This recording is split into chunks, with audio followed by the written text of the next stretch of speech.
Aleluia, boa noite a todos, vocês que estão aqui presentes e também aqueles que estão nos assistindo de casa. É um prazer muito grande poder estar aqui nesse momento, não difícil que o nosso país está passando, mas a palavra de Deus não está algemada, a palavra de Deus não está aprisionada, a palavra de Deus pode ser liberada através de nossas vidas e por uma quantidade de pessoas bem maior, nos assistindo nesse momento. Como já foi falado aqui, ontem completei 39 anos de casado, e estou acompanhando essa mulher mais linda do mundo. Amém? Fica aí, por favor, de pé. Eu quero que fique de pé para o pessoal poder te honrar. Isso, mostra o rostinho. Então você que está em casa, não fica com ciúme não, Ora mais a Deus para Deus te dar uma também. Aleluia. Glória a Deus. Eu queria meditar com vocês nesta noite, uma noite muito especial. Se eu pudesse ter um pouquinho mais de luz aqui, assim, em cima, que eu estou... Dá um jeitinho de botar um pouquinho mais de luz aqui para mim. Isso aí, Isso, I love you. Então, abra sua Bíblia comigo, você está aqui presente, você também que está em casa. Se possível, deixe a sua Bíblia aberta, ou o seu celular, mas eu vou falar um assunto que é esperando a promessa do Pai. Queria deixar bem claro que eu vou falar da promessa. Nós sabemos que a Bíblia fala de mais de 8.000 promessas. E o que nós temos visto por aí, tem muita gente procurando essas 8.000 promessas. As pessoas estão interessadas em bênção, em curas, em milagres, em tantas coisas, buscando a Deus por causa daquilo que Ele pode fazer. Mas eu quero falar de uma promessa que Jesus mencionou, Vamos ver lá, começar em Lucas 24. E eu acredito que dessas 8.000 promessas, talvez essa aqui seja a que menos é buscada. Talvez ela tenha sido esquecida, com tantas novidades, no passar dos anos, e nós fomos substituindo, o assunto de hoje nós fomos substituindo por neurociência, fomos substituindo por coaching, fomos substituindo por autoajuda e começamos a valorizar, parece que muito mais o homem, do que a própria presença, o próprio Espírito Santo. Se você observar, o Espírito Santo é muito pouco comentado hoje, querido. Hoje nós falamos de tantos e tantos assuntos, mas o Espírito Santo hoje parece que ele está um pouco esquecido. Então basta você entrar aí no YouTube e você vai ver que as mensagens parece que se esqueceram dele. Mas vamos lá, vamos falar da promessa do Pai. Lucas capítulo 24, não vou ler muito, o texto que você pode ler depois, para a gente poder ganhar tempo. Onde está o relógio aqui? Eu preciso, está aí em algum lugar, está lá no cantinho, pronto, vou ficar de olho nele. Lucas 24, 49 diz assim: eis que envio sobre vós a promessa de meu Pai. Quem disse isso foi Jesus, ok? Jesus disse: eu vos envio a promessa, ok? Então, artigo definido, ok? Singular, masculino, E ele está falando de uma promessa específica. Eis que envio sobre vós a promessa de meu Pai. Permanecei, pois, na cidade, até que do alto sejais revestidos de poder. Senhor Deus Todo-Poderoso, eu quero entregar a minha vida em tuas mãos, quero ser usado pelo Espírito Santo para edificar a igreja que te pertence, a igreja que é tua, comprada no precioso sangue de Jesus Cristo. E Senhor, nesses 15 anos que essa igreja está completando, Senhor, nós estamos preocupados. E agora? O que vai acontecer a partir de agora dos 15 anos? Senhor, a resposta o Espírito Santo dará aqui nesta noite. Muito obrigado, Deus, pela tua presença. Muito obrigado por todos aqueles que nos ouvem ou que nos ouvirão em uma outra ocasião. Muito obrigado, no poderoso nome de Jesus. Amém? Diga amém. Então, agora você vai sair do livro de Lucas e você vai chegar no livro de Atos dos Apóstolos. Nós sabemos que o livro de Atos dos Apóstolos é o Gênesis do Novo Testamento. A palavra Gênesis fala início, começo. Então, tem o começo de todas as coisas, o começo da criação do mundo, Gênesis. E o Gênesis do Novo Testamento começa exatamente aqui, em Atos dos Apóstolos, quando vai falar do nascimento ou do surgimento da igreja, ou de um novo testamento, ou de um novo acordo, de uma nova aliança, ok? Então, o Gênesis do Novo Testamento chama-se Atos que os apóstolos tiveram, Atos dos Apóstolos. Algumas pessoas chamam até esse livro de Atos do Espírito Santo.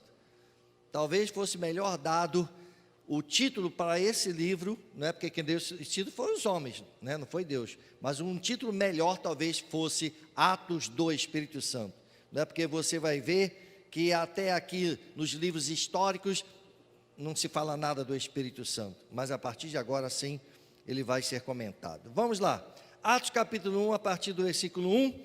Escrevi o primeiro livro, ó Teófilo, relatando todas as coisas que Jesus começou a fazer e ensinar. Nós sabemos que este livro foi escrito por Lucas.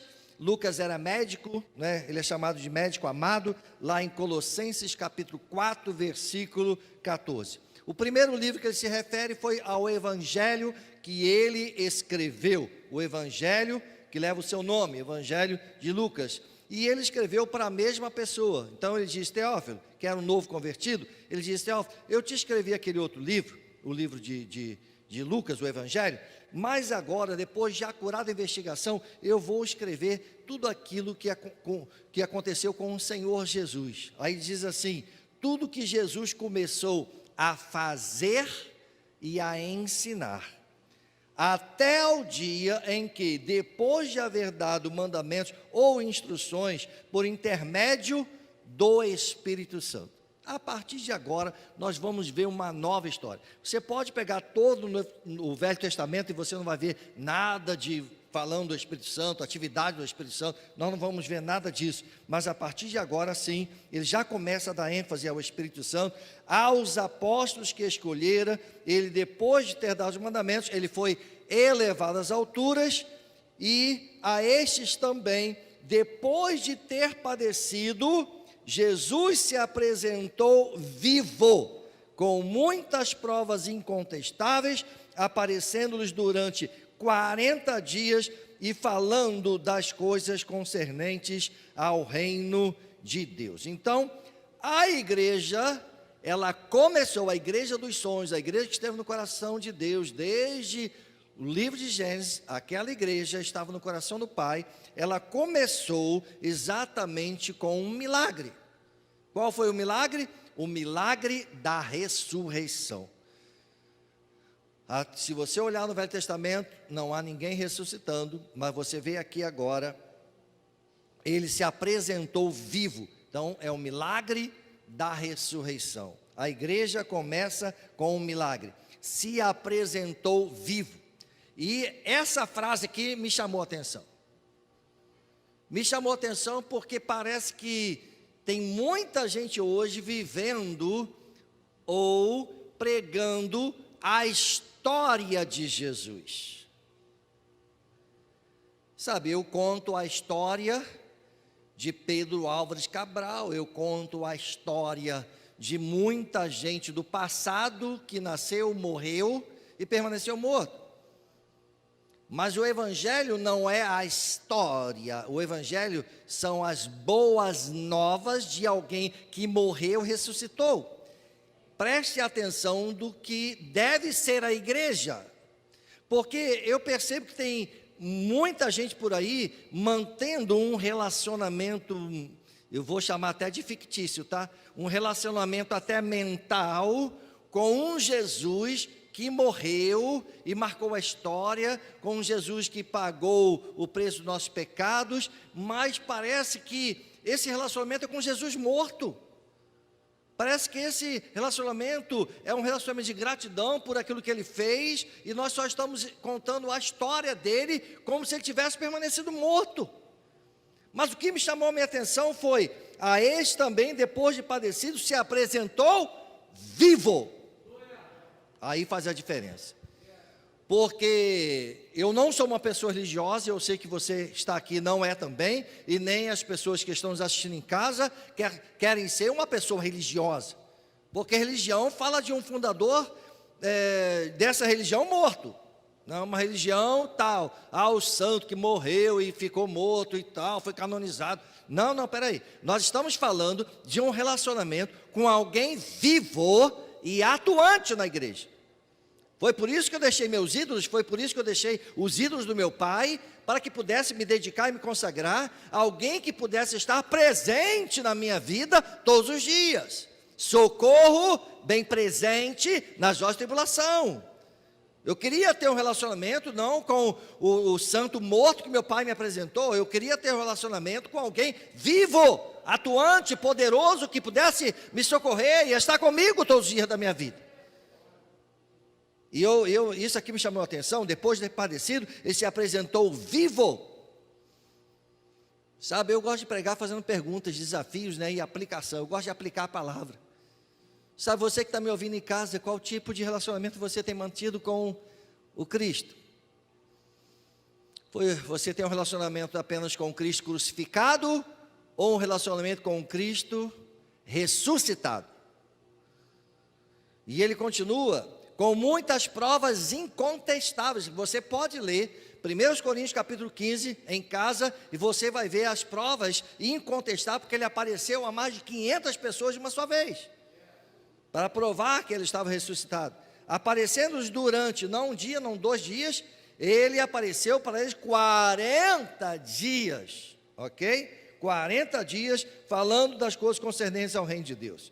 Versículo 4, e comendo com eles, determinou-lhes que não se ausentassem de Jerusalém, mas permanecessem ali, e esperassem a promessa do Pai.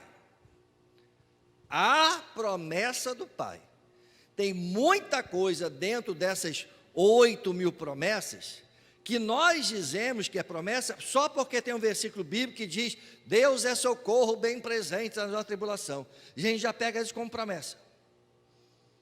Qualquer coisa que diz, Deus vai satisfazer o desejo do nosso coração. A graça do Senhor, Ele satisfará os desejos. A gente já conta isso como promessa.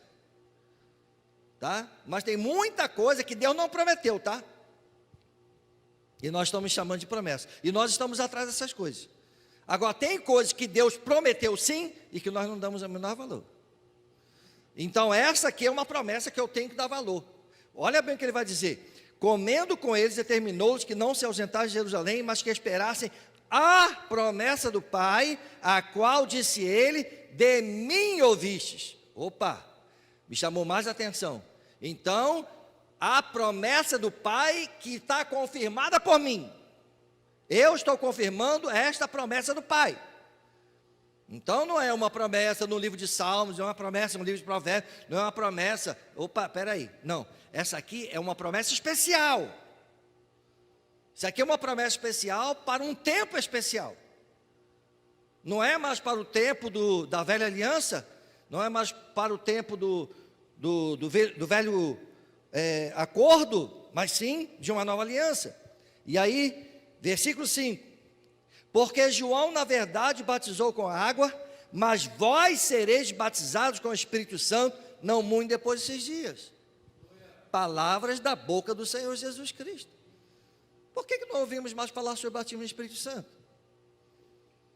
O que aconteceu? O que fizeram com esse versículo? O que fizeram com a promessa do Pai? Se foi uma promessa de Deus, se Deus falou, vocês não podem sair para evangelizar, vocês não podem sair na verdade para fazer nada, porque você acabou de cantar aqui, que sem mim nada podeis fazer, a não ser que você seja cheio do Espírito Santo. O João Batista, ele batizou com água, mas vós sereis, diz, Jesus falou isso, vocês precisam ser batizados com o Espírito Santo. E esse assunto hoje parece estar encerrado. E tem gente até tendo a audácia de falar que línguas é do diabo. Isso é muito perigoso, porque nós vamos acabar de ler aqui no capítulo 2, versículo 4, que diz, todos passaram a falar em outras línguas, segundo o Espírito lhes concedia que falassem. Quer dizer, então o Espírito Santo está concedendo alguma coisa para alguém falar, e tem gente falando que línguas é do diabo. Então nós temos que parar e rever nossos conceitos. João, na verdade, batizou com água, mas vós sereis batizados com o Espírito Santo, não muito depois desses dias. O que está acontecendo aqui? Ele está preparando um clima para um novo tempo. Ele está preparando um clima para o nascimento da igreja. E essa igreja não será uma igreja morta, não será uma igreja baseada em pensamentos humanos, em autoajuda, não. Essa igreja, ela é uma igreja sobrenatural. É uma igreja que não depende de coisas naturais, como hoje nós temos aparelhagem, temos, né, que eu chamo dessa parafernália todinha, nós temos tudo isso, mas lá atrás ninguém precisou disso, né? Se você ler o livro de Atos, ninguém tinha nenhuma dessas coisas, querido, não tinha nada do que está acontecendo aqui, irmão, e o fogo estava descendo, e coisas gloriosas estavam acontecendo, e o hino que cantamos aqui tem tudo a ver com aquilo que eu vou falar, entendeu? Parece que esse hino que nós cantamos aqui, parece que virou uma ilusão, uma coisa assim meio fictícia, sabe? A gente canta, mas será que a gente consegue crer que Jesus ainda continua curando os coxos? Será que Jesus ainda continua? Mas se ele continua, por que não está acontecendo? Por que não vemos mais milagres acontecendo? E a gente começa, a culpa não está nele. A culpa não está nele, porque a Bíblia diz que ele é o mesmo ontem, hoje e será para sempre. Então nós temos que rever nossos conceitos. Será que nós não estamos deixando certas partes da Bíblia de lado e estamos começando a querer, sabe, criar uma igreja virtual, sabe, outras coisas, sabe, trazendo o homem, né, as pessoas inventando coisas que não estão na Bíblia? Vamos lá, versículo 6. Então os que estavam reunidos lhe perguntaram: Senhor, será este o tempo em que restaures o reino a Israel? Você já parou para meditar nessa palavra? Gente, aqueles discípulos, até esse momento, eles não estavam compreendendo nada da missão de Jesus. Até esse momento, eles estavam crendo que Jesus veio para libertar Israel do domínio de Roma. A crença deles nisso era tão grande que, né, João e o irmão dele vão lá na mãe e dizem assim: mãe, fala com Jesus, para quando ele vier no reino dele, para que ele deixe eu sentar do lado direito e o meu irmão do lado esquerdo. Até agora estão assim, tanto é que quando Jesus morre, o que eles fizeram? Desapareceram, irmão, sumiram, cada um foi para um canto, cada um voltou a pescar, afinal de contas Jesus não restaurou reino nenhum, ele morreu. Aí Jesus aparece para os caras, fica 40 dias depois de ressuscitado, e eles ainda continuam acreditando que Jesus ressuscitou para tomar o reino de Roma, passar de novo para Israel. Foi a pergunta: será este o tempo que o Senhor vai restaurar o reino para Israel? Vai nos livrar dessa escravidão de Roma? Aí versículo 7, Jesus respondeu-lhes: não vos compete conhecer tempos ou épocas que o Pai reservou pela sua exclusiva autoridade. Amém? Então lá vai aqui um conceito: toda vez que alguém chegar para você e falar Jesus está voltando dia 10 de março, Jesus está voltando não sei o quê, irmão, preste atenção, está revelado nas escrituras que ninguém sabe, só Deus sabe. Ok? Então, se alguém chegar e marcar a data, como já marcaram várias, né? Quem é do século passado, você deve se lembrar que falaram que de 1000 passará, 2000 não passará. Todo mundo na época de 2000, quem estava lá ficou esperando Jesus voltar, e nós já estamos em 2020, e outras datas marcaram, né? Agora com a pandemia, então, já marcaram novas datas e tal, e nada aconteceu. Então, muito cuidado com isso, ok? Deus reservou pela sua exclusiva autoridade, é a autoridade divina somente. Se alguém te falar, não creia, simplesmente diz: eu não creio. É assim que eu falo, balela, não acredito, porque só Deus sabe. Versículo 8: mas ao invés de vocês estarem preocupados com isso, sabe, com esse reino aqui da terra, Jesus está aqui, né? Ele agora está dando continuidade à resposta. Não vos compete conhecer tempo nem época, esquece esse negócio desse reino material. Mas, a partir de agora, recebereis poder ao descer sobre vós o Espírito Santo, né? Que é a novidade para eles. É novidade para ele. Você pensa bem nos discípulos, aí estão, Jesus chama eles para segui-lo, Jesus começa a falar, ó, depois de mim virá outro consolador, da mesma espécie que eu, tal como eu, ele vai estar com vocês, vai habitar em vocês, e eles estão, o que é esse negócio de Espírito Santo aí? Eles não estão entendendo nada, irmão. Eles não estão entendendo nada, eles estão, sabe, numa mentalidade só aqui, mas vai acontecer alguma coisa já já, tá? Então vamos lá, que eu estou preparando vocês para o confronto, vamos lá. Recebereis poder ao descer sobre vós o Espírito Santo, e vocês serão minhas testemunhas, tanto em Jerusalém, como em toda a Judéia e Samaria, e até aos confins da terra. Bem, até aqui eles estão lá pensativos. Bem, Jesus mandou esperar a promessa do Pai, que vai descer algum poder sobre nós, irmão, para ser testemunha. Vamos ver o que vai dar nisso. Eles vão para um certo lugar chamado cenáculo, que fala de um andar superior de um estabelecimento, e ali você vê aí no versículo 14, eu não quero ler tudo, né, que eu preciso ganhar tempo. Todos estes perseveravam unânimes em oração com as mulheres, vírgula, com Maria, que era a mãe de Jesus, e com os irmãos dele. Então, Jesus teve irmãos, ok? Tem muita gente que fala, Maria morreu virgem, não teve mais irmão, está aqui. Ele teve sim, teve irmãos, está aqui, está revelado nas Escrituras. Chegamos no capítulo 2, ele vai fazer a escolha de Matias, e se você pode ler em casa, te desafio a ler o livro de Atos, né, na continuação dessa pandemia. Vai lá. Capítulo 2, agora sim, eles estavam lá, perseverando unânimes em oração, em obediência ao que Deus falou. Ele deu, o que Jesus falou? Não saiam dali até que alguma coisa especial aconteça. Não saiam dali até que alguma coisa espiritual aconteça. Ao cumprir-se o dia de Pentecostes, era uma festa judia, 50 dias após a Páscoa, ok? Então Jesus ressuscitou, que fala da festa da Páscoa, ele ressuscitou exatamente na festa da Páscoa, e então 40 dias ele pregou para eles, sobraram mais 10 dias, eles ficaram exatamente 10 dias em oração, até que se cumpriu os 50 dias após a Páscoa, que era essa festa chamada Pentecostes, ok? Que também era conhecida como festa dos primeiros frutos, ou festa das primícias, festa das semanas. Eram 7 semanas, 7 vezes 7, 49, e no 50º dia, então eles comemoravam essa festa. Então era uma festa onde estava tudo quanto é tipo de judeu ali. Era uma festa que reunia todo mundo em Jerusalém, mas os discípulos de Jesus, junto com a mãe dele, os irmãos dele, estão fazendo o quê? Estão orando, estão lá esperando a tal da promessa, ok? Engraçado, olha bem, há uns anos atrás, né, existiam muitas igrejas pentecostais. Quem já foi membro de alguma igreja pentecostal? Alguém aqui lembra? Olha bem, muita gente foi membro de igreja pentecostal, e às vezes ele dizia assim, igreja pentecostal falando de tal. Mas engraçado que a coisa mudou tanto, irmão, mudou tanto que parece que virou vergonha ser pentecostal. E muitas igrejas tiraram o nome pentecostal. Você já percebeu isso? Quase nenhuma igreja hoje mais tem nome de pentecostal. Virou vergonha, irmão, ser pentecostal. Você falar que você é pentecostal, que você acredita no Pentecoste, que você fala em línguas, é quase que, sabe, uma coisa meio estranha. Você é um nerd, entendeu? Você é um cara assim meio, cuidado com esse cara.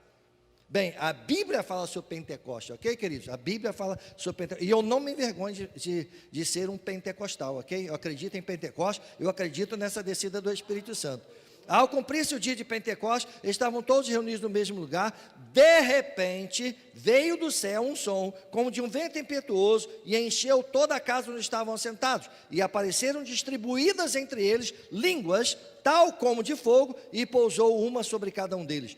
Todos, não está dizendo um nem dois, está dizendo que todos ficaram cheios do Espírito Santo e passaram a falar em outras línguas, segundo ou de acordo ou seguindo o Espírito Santo que lhes concedia esse poder para que pudesse falar em novas línguas. Bem, agora tumultuou tudo, agora Que é isso, que é isso, que é isso? Esses caras estão embriagados e tal, e começou lá, né, um bafafá tremendo. Versículo 5 diz: estavam habitando em Jerusalém judeus, homens piedosos, vindos de todas as nações debaixo do céu, e quando, pois, se fez ouvir aquela voz, afluiu uma multidão muito grande para lá, estavam perplexos, porquanto cada um os ouvia falar na sua própria língua. Então, agora já começaram a testemunhar a respeito de Jesus, e um milagre acontece, onde as pessoas que eram de outras nacionalidades estão ouvindo os caras falar, e eles estão entendendo o que esses caras estão falando. Bem, alguma coisa sobrenatural aconteceu ali. Muita gente tenta explicar de várias formas isso aqui, mas eu sei que foi algo sobrenatural. No meu conceito, houve um milagre, não na fala, mas um milagre na audição, porque diz que eles hoje entendiam. Eu não acredito que cada um estivesse falando inglês, francês, espanhol, não era isso. Porque alguém está dizendo, não, Deus deu a eles a habilidade de falar outras línguas. Eu não acredito nisso. Para mim, o milagre foi na audição. Então, os caras estavam falando em línguas, mas estranhas aos homens, completamente compreensíveis a Deus.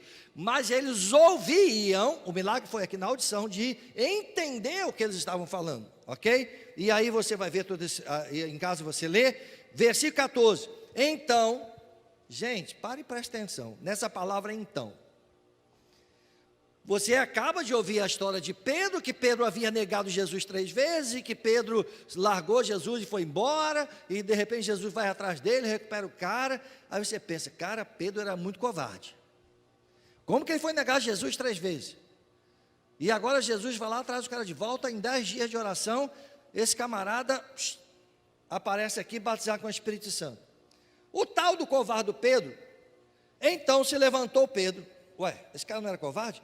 Negou Jesus 3 vezes, com uns 11, e erguendo a voz, e agora já está num movimento diferente, ele ergue a voz, advertiu nesses termos, varões judeus e todos, aí o cara começa a pregar, irmão. O cara que era um covarde até ali, o cara que não estava entendendo nada do que estava acontecendo, de repente o Espírito Santo vem sobre ele, algo sobrenatural acontece, e ele agora começa a pregar, e o versículo 15 ele diz, esses homens que vocês estão vendo aí, ó, não estão embriagados como vocês estão pensando não. Vocês estão pensando que estão embriagados, porque eles estavam cheios do Espírito, devia estar uma glória tremenda ali, devia estar gente pulando, rodando, glória, eu não sei o que estava acontecendo, irmão, mas que estava um mistério ali naquela igreja, estava. E aí, esses homens não estão embriagados como vindes pensando, sendo esta a 3ª hora do dia. Mas o que ocorre é o que foi dito por intermédio do profeta Joel. Meu irmão, Pedro agora se levanta, irmão, para poder pregar. E o cara agora, Deus começa a dar a ele versículos.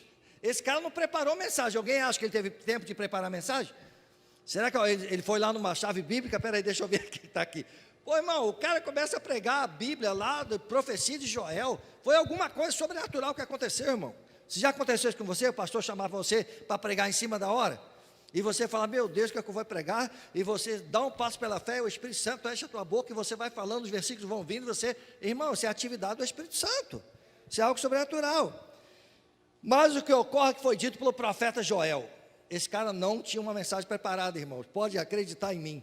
E ele começa, e acontecerá nos últimos dias, diz o Senhor, que derramarei do meu Espírito sobre toda a carne, vossos filhos e vossas filhas profetizarão, vossos jovens terão visões, e sonharão vossos velhos, até sobre os meus servos e sobre as minhas servas derramarei do meu Espírito naqueles dias, e profetizarão, mostrarei prodígios em cima no céu, e sinais embaixo da terra, sangue, fogo e vapor de fumaça, o sol se converterá em trevas, e a luz em sangue, antes que venha o grande e glorioso o dia do Senhor, e acontecerá que todo aquele que invocar o nome do Senhor será salvo. Parecia o Sila Malafaia quando começa a falar versículo bíblico tudo decorado. E aí, irmãos, varões israelitas, atendei a essas palavras, Jesus o Nazareno, varão aprovado por Deus diante de vós, com milagres. Meu irmão, o que está acontecendo com esse Pedro? O que está acontecendo com Pedro? Eu fiquei imaginando, falei, meu Deus, que transformação, cara. De onde esse cara tirou essa mensagem? E ele começa a falar agora de um assunto. Irmão, se você vê, esse assunto no Velho Testamento é um assunto totalmente que não existe.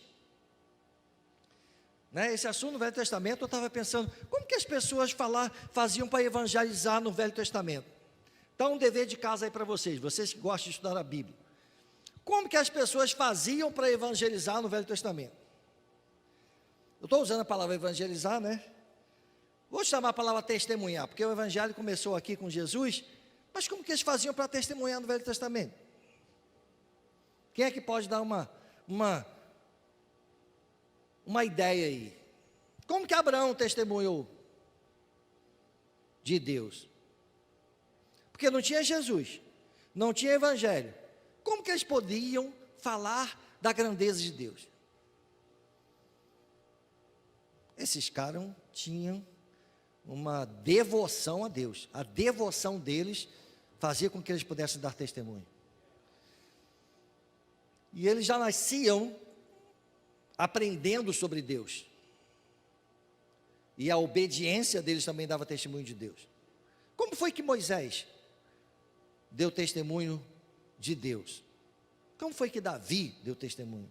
Davi era um homem de guerras. O que fazia Davi dar testemunho diante de Deus era que ele vencia as batalhas, mostrava a grandeza de Deus.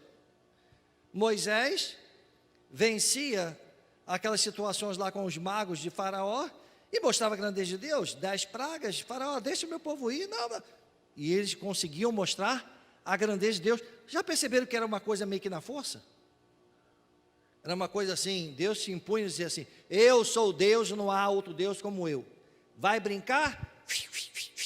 Passava o cerol fininho em todo mundo e ele demonstrava essa grandeza. E agora no Novo Testamento? O que acontece no Novo Testamento?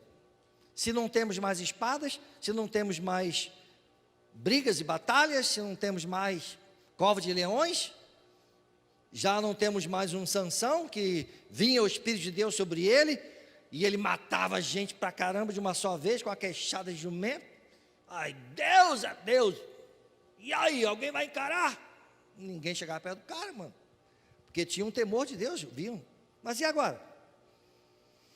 Você conhece alguém como Sansão nos dias de hoje? Está por aí. Como que nós pregamos esse evangelho hoje? Como que nós falamos do amor de Deus hoje? Bem, Deus tinha que mudar as estratégias. É isso que eu estou querendo mostrar para vocês, responder a pergunta de vocês. E agora? O que nós vamos fazer quando a igreja faz 15 anos? E a resposta é: por que não voltar às raízes da igreja primitiva? Por que não voltarmos a sermos aquilo que Deus sonhou para mim e para você? E aí, querido, você vai ver todo o testemunho de Pedro, e aí ele vai pregando, você vai ler isso em casa, mas eu quero chegar no versículo 38. Aí no versículo 38, você chegou lá em Atos 2:38, depois de toda aquela mensagem de Pedro prega e tal, cheio do Espírito, meu Deus, que mensagem foi essa? E tal, aí ele diz assim, aí perguntaram: que faremos, irmãos, para que sejamos salvos? Respondeu-lhes Pedro: arrependei-vos e cada um de vós seja batizado em nome de Jesus Cristo para a remissão dos vossos pecados e recebereis o dom, recebereis a dádiva, recebereis o presente, recebereis a promessa. Deus tem uma promessa. Se vocês querem saber como se conduzir no Novo Testamento, na Nova Aliança, no Reino de Deus, aqui está a resposta. Não será mais através de batalha, de espadas, de força, nada disso. A partir de agora, na pregação do Evangelho, vocês vão dar testemunho de mim com a própria vida. Vocês vão dar testemunho de mim com a própria vida. Vocês vão receber o dom, o presente. Eu diria, vocês vão receber uma capacitação do Espírito Santo. O Espírito Santo virá e vai habitar dentro de vocês. Porque no Velho Testamento o Espírito Santo não habitava dentro do homem, ele habitava fora. Ele capacitava Sansão, capacitava o homem para a batalha, capacitava, mas você em nenhum lugar você vai ver que o Espírito Santo habitava dentro do homem, no Velho Testamento. Agora no Novo Testamento Jesus diz: ele estará em vós. E aí você vê Paulo chegando e falando: ó, eu tenho uma revelação para falar para vocês. Vocês são templos do Espírito Santo, vocês são habitação. O Espírito Santo a partir de agora habita dentro de vocês. E porque o Espírito Santo, que é o Espírito de Deus, habita de nós, ele nos dá a capacitação. Eu chamaria de habilitação. Ele nos dá uma habilidade. Ele nos dá autoridade. Poxa, nós acabamos de cantar aqui agora, vocês cantaram esse hino que diz, em nome de Jesus. Em nome de Jesus. Cara, no Velho Testamento não tinha nada em nome de Jesus. Tu não podia chegar lá e repreender Faraó. Em nome de Jesus, deixa o povo ir para o deserto. Pô, não precisava 10 pragas, não precisava nada, se fosse os dias de hoje. Mas agora, nós usamos o poderoso nome de Jesus. Diga comigo, o nome de Jesus tem poder. Então, vocês vão receber o dom, a capacitação, a habilidade, a autoridade do Espírito Santo dentro de vocês. Aí diz assim o versículo 39, pois para vós outros, para vocês que estão aqui me ouvindo, é a promessa. De novo ele vai falar da promessa, ó. É a promessa. Irmãos, eu estou realmente disposto a abrir mão dessas 8.000 promessas para ficar somente com a promessa. Hoje nós vimos conversando no carro agora, de lá para cá, o que nós queremos, não, porque se a gente começar a olhar para as promessas, a gente vai começar a misturar prosperidade, cobiça, dinheiro, sabe? E a gente vai começar e acaba se perdendo no meio do caminho, irmão, porque muita gente começou a receber as promessas do Pai, essas promessas aí, e acabou se perdendo com tanta cobiça, com tanta amor ao dinheiro, avareza. Ô, irmão. Então, eu estou disposto a abrir mão dessas outras 8.000 promessas. Me dá essa aqui, eu quero a promessa. Porque a promessa é a habilidade, é a capacidade para você se tornar bem sucedido em tudo quanto você realizar. Então, eu não estou atrás de dinheiro, não estou atrás de fama, não estou atrás de poder, não estou atrás de uma grande igreja, não estou atrás de 1.000 seguidores, 2.000, 1 milhão de seguidores. Tem gente que está com mais seguidor do que Jesus, hein? Mas, e o poder, e a unção, está onde? Recebereis poder, ok? Pois para vós outros é a promessa, para vossos filhos e para todos que ainda estão longe. Então, essa promessa, não é só para vocês. Essa promessa é para os vossos filhos, para as gerações futuras e para aqueles que ainda estão longe, para os gentios. Eles estão longe, mas daqui a pouquinho eles vão se aproximar, porque eu vou enviar Paulo. Mais ou menos isso, né? Subentendido. Ok? Então, essa é a promessa para aqueles que estão longe, isto é, para quantos o Senhor nosso Deus chamar. Quem é chamado de Deus aqui? Quem Deus chamou? E você que está em casa, Deus te chamou? Então, se você é um chamado de Deus, essa promessa é para você. Diga, é para mim. Então, a palavra fé no Velho Testamento só aparece 4 vezes. Ok? Então, lá atrás, era tudo por força, não era por fé. Era tudo na base da violência. Por isso que o Novo Testamento, Deus fala, não é por força nem por violência. Ok? Então, a força ficou para trás e a violência ficou para trás. A partir de agora, é pela fé naquilo que está escrito. Vale o que está escrito. E aí vem essas revelações que só tem no Novo Testamento. Qual é? O justo viverá pela fé. Vamos nos perguntar agora, qual o nível de fé em que nós temos andado? Se o justo vai viver, ou deve viver por meio de sua fé, qual é o nível de fé que nós estamos vivendo? Porque nós podemos ir à igreja, nós podemos frequentar a igreja, nós podemos encher e lotar a igreja, mas quando saímos da igreja, quem nós somos? Porque o que vai contar não é o que somos aqui dentro, o que vai contar é o que nós somos lá fora. Em que nível de fé nós estamos andando lá fora? Porque dentro da igreja, que eles somos todos assim, mega que, assim, sabe, ultra dependentes dos outros, certo? Mas quando chega ali fora, um vai para sua casa, o outro vai para sua casa, o outro vai para sua casa, e agora você está ali fora sozinho, irmão. E você vai ter atividade satânica atrás de você. O diabo anda ao seu redor, procurando oportunidade para te devorar. E aí, como que você vai fazer? Porque a nossa luta não é contra a carne e sangue, a nossa luta é contra o diabo. Temos que vencer o diabo. E então, querido, o justo verá pela fé. Você vai ter que aprender a viver pela fé, dependendo da fé, crescer em fé, amadurecer em fé, e você tem que saber como fazer isso, estudando a palavra. A fé vem pelo ouvir, e ouvir a palavra de Deus. Então, se você não for uma pessoa totalmente viciada, entre aspas, na palavra, você vai ficar com a fé desse tamanhozinho. Mas se você amar as escrituras e ouvir muita palavra, a sua fé vai dinamizar. E aí eu tenho falado isso aqui em outras pregações que aqui estive. eu digo, olha, é bom você começar a dinamizar a sua fé em pequenas coisas. Começa a dinamizar a sua fé com uma dor de cabeça. Começa a dinamizar a sua fé com um resfriado, com uma Covid. Sabe, com pequenas coisas, querido, porque vai chegar o dia que você vai precisar usar a sua fé para um câncer. Sabe, por uma doença mais séria. Por uma ressurreição de um morto querido.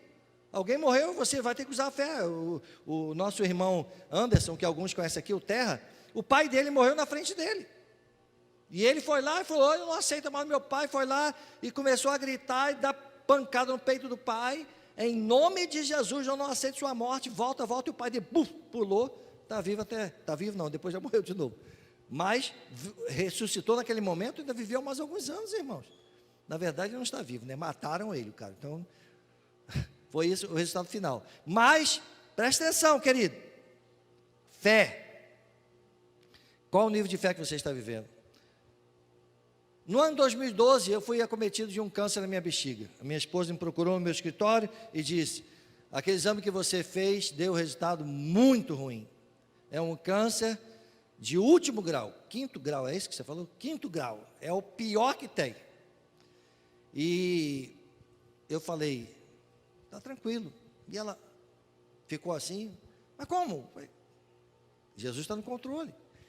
Porque há momentos na nossa vida que não adianta desesperar, não adianta, gente, para que a gente aprende a vida inteira sobre fé, se no momento desse a gente desesperar, tacar a cabeça na parede e vai querer morrer? Não, nós temos que ter fé. Para a honra e glória do Senhor, estou totalmente curado, já há 5 anos que eu não tenho mais nada, estou completamente curado, estou resumindo meu testemunho. Há um tempo atrás, minha filha estava grávida, ia ter neném, com 8 meses de gravidez, ela entra no meu escritório, a minha filha, quem não conhece, né, ela é ultra brincalhona, ela brinca demais. Antes disso acontecer, ela foi para o banheiro, jogou água nas pernas todas, falou que a bolsa tinha estourado, e aí foi um pavor, todo mundo correu, minha mulher ficou doida, o marido ficou louco, e eu comecei a orar em línguas, e estou correndo atrás, é uma bagunça tremenda com ela, e de repente ela fala, é brincadeira. A minha filha é desse tipo. Então, passado, sei lá, uns dias, uns 10 dias, eu estou no meu escritório e ela entra. E entra chorando. Aí eu falei, qual é a dessa vez, Carol? Perguntei, qual é a dessa vez? Qual é a piada dessa vez que você vai fazer? Porque, irmão, no dia que ela botou esse negócio, essa água, ela chorava igual artista, irmão. E a gente achando que era verdade. Então, na hora, eu falei, qual é a dessa vez, Carol? Qual é a brincadeira dessa vez? Eu falei, não é brincadeira não, pai. Aí eu, então o que é? O meu resultado de Covid deu positivo.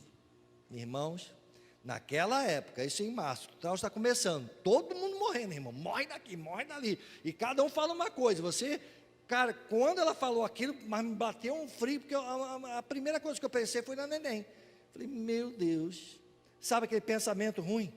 Mas eu estava sentado, e ela estava em pé, eu falei, filha, se acalma, porque nós temos um Deus vivo e poderoso, chega aqui, abracei ela assim, puxei ela, né, botei a minha cabeça na barriga dela, que já estava de 8 meses, e impus as minhas mãos, orei, repreendi, e declarei, você vai passar por isso, e você não vai ter uma sequela sequer, você não vai ter nenhuma sequela, eu declaro sobre a tua vida, vida do neném, que será guardado, protegido pelo poder de Deus, e faz o seguinte, sai daqui e finge que você não recebeu essa notícia. E outra coisa, não fala para sua mãe, que se você falar para sua mãe, a sua mãe vai pirar na batatinha. Porque a minha esposa, eu falei, ela vai pirar na batatinha. Só que ela tinha feito o exame e ela estava cobrando o resultado do exame. Cadê o exame, Carol? Cadê o exame? E a Carol não tinha andado. Quando o meu escritório fica em cima da minha casa, tem uma escada e essa escada fica perto do banheiro. Ela estava no banheiro e a Carol começou a descer a escada. E eu de cima falei, não fala nada para sua mãe. E ela estava onde? No banheiro ouvindo tudo. Carol, o que o seu pai falou? Para não contar nada para mim. Quer dizer, ela escutou e a Carol teve que contar para ela. E ela, graças a Deus, ela ficou no mesmo espírito. E, resumindo a história, irmão, minha filha não teve nem uma sequela. né? A neném nasceu no tempo certo, a neném é perfeita, já fez aqueles exames todos de pezinho, não sei o que, aquele exame todo, vacina, veio do médico agora, tem 3 meses, 4 meses, sábado que vem ela completa 4 meses, perfeita, não tem uma sequela, não tem nada de olho, cabeça, nada, para a honra e glória do Senhor. Pode dar uma salva de palmas, Jesus? Os músicos podem ir chegando aqui pertinho de mim. O que eu quero desafiar vocês? Eu fiz essa introdução, na verdade foi a introdução da mensagem, né, porque eu vou deixar para os meus amigos pregadores que vão vir a próxima semana para cá. Mas eu queria deixar vocês assim, sabe, nesse clima de que nós precisamos do Espírito Santo, eu e você. O Espírito Santo vai produzir fé em nós. Ok? O Espírito Santo vai me guiar a toda a verdade e ele, através da palavra de Deus, ele vai trazer à minha mente aquilo que eu estudo a palavra, me trazendo a lembrança, aquilo que me dá esperança, e aí ele vai operar a fé, e a fé, querido, vai ser para vocês operarem milagres e maravilhas. Vocês podem ficar de pé?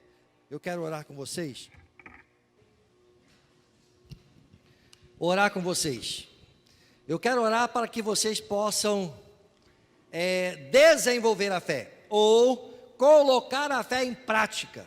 Eu costumo dizer que tem gente que tem a fé adormecida, sabe? Porque a fé, a Bíblia diz, Jesus já deu uma porção de fé para cada um de nós. Mas tem gente que tem uma fé tão pequenininha, querido, que qualquer coisa desespera, qualquer coisa quer correr para o médico, qualquer coisa quer tomar Nosaldina, qualquer coisa, sabe, já está, calma aí. Ei, vamos orar primeiro, vamos crer, vamos declarar, vamos desenvolver a fé nas pequenas coisas, porque pode chegar um dia que você tem que desenvolver fé para grandes coisas. Deu para entender, irmãos? Então eu quero orar com você agora, coloque a mão no seu coração. Deus vivo, Deus todo-poderoso, Criador dos céus e da terra. Senhor, nós estamos entendendo aqui que existe a promessa, e nós estamos atrás exatamente desta promessa. É a promessa que nós queremos, é aquela promessa que veio através de Jesus, dizendo: não saia da cidade, permaneça ali orando, até que do alto sejais revestidos de um novo poder, habilidade, capacitação, para vocês serem minhas testemunhas por onde quer que andarem. Deem testemunho a meu respeito, mostrem minha grandeza às pessoas, falem, porque a fé virá pelo ouvir. Quanto mais vocês pregarem, mais as pessoas terão fé para serem curadas. Curas milagrosas irão acontecer, milagres. Os cegos enxergarão, os mortos ressuscitarão, coisas sobrenaturais acontecerão através da vida de vocês. Oh, aleluia, aleluia. Que o dom do Espírito Santo venha sobre nós, que nós sejamos batizados no Espírito Santo, que nós possamos falar em outras línguas, a língua que homem nenhum entende, é somente o Senhor, para que possamos estar edificados no nosso espírito, que a tua palavra diz que aquele que ora em outras línguas, a si mesmo se edifica. Que haja edificação espiritual, que haja crescimento, amadurecimento. Oh, aleluia. Se você quer, fala para Jesus: Jesus, eu quero mais de ti, eu quero ser cheio do Espírito Santo. Vai, começa aí. Se você já é batizado no Espírito Santo, começa a falar em novas línguas aí. Começa a falar nas línguas que o Espírito Santo um dia te concedeu, para que você pudesse falar. Porque quando você começa a falar em outras línguas, sabe, uma atmosfera espiritual começa a acontecer, uma atmosfera de milagres começa a acontecer, uma atmosfera de provisão sobrenatural começa a acontecer, aqui na igreja, com as pessoas presentes, mas aí na sua casa, onde você está, um ambiente de milagres, uma atmosfera de fé, uma atmosfera de milagre, pode trazer curas maravilhosas dentro da sua casa, provisão sobrenatural, aí dentro da sua casa,